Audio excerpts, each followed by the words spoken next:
Estaba todo orquestado. La política sucia de Sánchez empieza a dar sus últimos coletazos sin que nadie pueda remediarlo.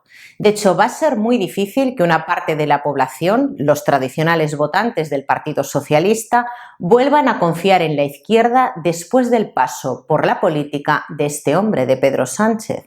Y ahora, los que han estado más cerca de él, los que le conocen directamente, empiezan a hablar alto y claro. Me refiero a Máximo Huerta y a la entrevista que hizo en El Hormiguero. Miren, yo no conozco a Máximo Huerta. Lo único que conozco es una de sus obras, una novela que escribió en el año 2020, Con el amor bastaba, y la verdad que me gustó mucho, empaticé con el personaje porque lo que cuenta tiene que ver mucho con mis orígenes y tengo previsto leer el último libro. No tengo por qué dudar de su palabra, me transmite sinceridad. Y después de tanto tiempo que ha pasado y después de no haberse llevado nada, no creo que este señor tenga ningún tipo de ánimo de venganza. Creo que lo que cuenta es fácilmente contrastable con las propias palabras que el presidente del gobierno hizo hace unos meses. Recordarán ustedes cuando salió y dijo: yo pasaré a la historia y seré recordado como el presidente que desenterró a un muerto que lleva más de 40 años bajo tierra y del que nadie se acordaba. Por lo visto, palabras similares son las que le dijo a Máximo Huerta en una entrevista privada. Les voy a poner en contexto, aunque seguramente ustedes saben lo que pasó y por qué dije al comienzo del vídeo que estaba todo orquestado. Máximo Huerta creo que ha sido el político español que ha estado menos tiempo a cargo de un ministerio. El Ministerio de Cultura y Deportes estuvo exactamente 7 días. Esto ocurrió en el 2018, cuando llegó Pedro Sánchez al gobierno prometiendo transparencia. Y ahí es donde estaba el señuelo. Señaló a Máximo Huerta, permitió que se le señalara directamente por algo que había ocurrido 12 años antes de que cogiera la cartera del ministerio y que no fue un delito. Él tenía una deuda con Hacienda, pagó la multa, pagó la deuda y después, como él dijo en la entrevista, tuvo que pagar con su propia dimisión. Dimitió él, no le echaron, pero Pedro Sánchez le señaló. Una vez que consiguió que todo el mundo se le echara encima sin que nadie le defendiera, como ocurrió con otros ministros, le dejaron solo, entonces él dimitió. Y cuando acudió a la Moncloa, él cuenta que él fue en su coche a la Moncloa y llevaba el discurso escrito en su teléfono móvil para imprimirlo allí. Le hicieron esperar bastante tiempo y cuando por fin se pudo reunir con el ilustre presidente del gobierno, no le dejó decir apenas una palabra.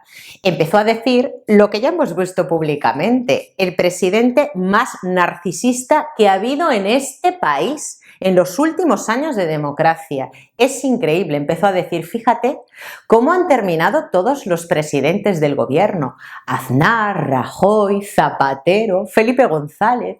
¿Cómo seré recordado yo? Es lo único que le preocupa a este señor. Pero es muy fácil, Pedro Sánchez. Usted va a ser recordado como un mentiroso, un hipócrita, una persona que ha señalado a inocentes para vender humo a los votantes y decir: miren qué transparentes somos. Y después, cuando ya estaba en plena legislatura, cuando vio que se le terminaban los apoyos, que la calle ya no confía en sus palabras, ha empezado a dar los últimos coletazos de ahogado, pactando con independentistas, cuando usted prometía que jamás iba a pactar con aquellos que habían incumplido la Constitución. Usted ha pisoteado la Constitución en más de 2 y de 3 ocasiones. Usted será recordado como un mentiroso y un narcisista que ni siquiera tiene ideología, carece de ella. Usted hubiera estado dispuesto a defender los principios de la derecha, los principios de la izquierda o ser el más comunista con el único objetivo de aferrarse a una silla o a un sillón, en este caso, a un puesto.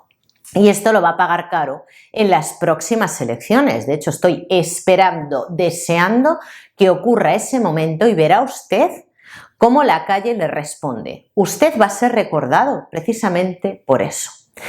En definitivas cuentas, lo que contó Máximo Huerta es que todos le dieron la espalda. También cuenta, y me parece bastante importante este detalle con el que abre la entrevista, y dice que para él fue más difícil tomar la decisión de abrir una librería que acaba de abrir en Buñol, cerca de donde vive su madre, que aceptar el cargo de ministro. Que esa decisión Duró 30 segundos en tomarla. Fíjense cómo son las cosas en política. Alguien te ofrece un puesto y tienes que decir rápidamente si lo quieres o no. Ha dicho que no se ha llevado ningún sueldo vitalicio, que la prensa divulgó eso cuando él dimitió. Tampoco el cargo que luego el presidente del gobierno, yo no voy a decir soborno exactamente, pero como él dice en la entrevista, si no le quieres para un ministerio, tampoco le quieres para que desempeñe un cargo importante en otro puesto. ¿Por qué? Para que se callara. De hecho, Pedro Sánchez le instó a que estuviera calladito y en silencio durante un mes desde que salió la noticia. Qué poca vergüenza, qué manera de humillar a una persona públicamente, de menoscabar su imagen. Menos mal que este señor ha seguido haciendo lo que sabe hacer muy bien, que es escribir. Y ya les digo, yo he leído solamente un libro, tengo previsto leer el siguiente, pero es de estos libros que te metes en la historia y que no puedes terminar de leerlo desde la primera letra hasta el final. En fin, que nada nuevo lo que nos ha contado Máximo Huerta, todos lo hemos visto en las declaraciones del presidente del gobierno, es un narcisista, tiene trazas bastante psicopáticas en su forma de actuar, creo que no tiene ningún tipo de empatía y que sería capaz de hacer cualquier cosa con tal de permanecer al mando del gobierno. Y otra noticia que les quería traer para hoy son las últimas noticias que han salido con respecto al caso de Dani Alves. Dicen que la mujer le ha pedido el divorcio a través de sus abogados.